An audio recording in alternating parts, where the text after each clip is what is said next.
থেকে নিচে নামার কথা বলেছেন, তার মানে জান্নাত আমাদের নিচে না, উপরে। কথা বুঝতে পারছেন? জান্নাত কোথায়? উপরে। আচ্ছা বলেন তো, আল্লাহ পাক এই আয়াতে কারিমা নাযিল করেছেন কেন? আমাদেরকে আগে ঠিকানা বলে দিয়েছেন। আপনি যাবেন ঢাকা, কিচ্ছু চেনেন না, দাসুরিয়ার ওই পরে ছেড়ে আপনি কোন রাস্তায় চেনেন না, ঢাকা কোন দিকে তাও জানেন না, তাহলে ঢাকা যেতে পারবেন? তাহলে আমরা আছি জমিনে, আল্লাহ পাক আমাদেরকে লোকেশন দিয়েছেন, অ্যাড্রেস করে দিয়েছেন, তোদের ঠিকানা, তোদের আসল বাড়ি কিন্তু উপরের দিকে। সুবহানাল্লাহ বলেন। কোন দিকে? সবাই বলেন কোন দিকে?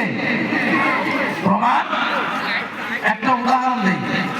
ঈশ্বরদীর কোন একটা বাড়ির ছেলে আম গাছের উপরে ডালে উঠছে, স্কুলে যাওয়ার টাইম হয়েছে, মা তাকে ডাক দেবে, কি বলে? আব্দুল্লাহ নিচে নেমে আসো। কি বলে?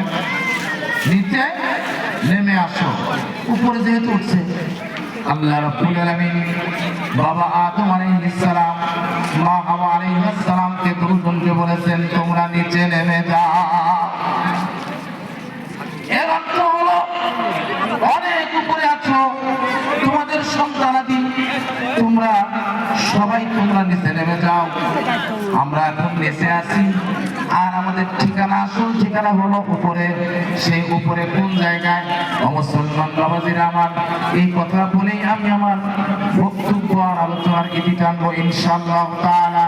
কত দূরে আছি আমরা, আমাদের আসল বাড়ি কত দূরে, এটা যদি না জানি তাহলে কিন্তু আমরা গন্তব্যে, আসল ঠিকানায় পৌঁছতে পারবো না। ধরে বলেন ঠিক না ঠিক? বর্তমান যুগে, উন্নত টেকনোলজির যুগে, এখন কিন্তু ঈশ্বরদী বসবাস করা অবস্থায় এখান থেকে হাতের মধ্যে ডিজিটাল ফোন ইউজ করে ঢাকা কত দূরে, কত কিলো, সব কিছু বসে বসে কিন্তু আগে আইডিয়া করে। কথা বলেন ঠিক না ঠিক?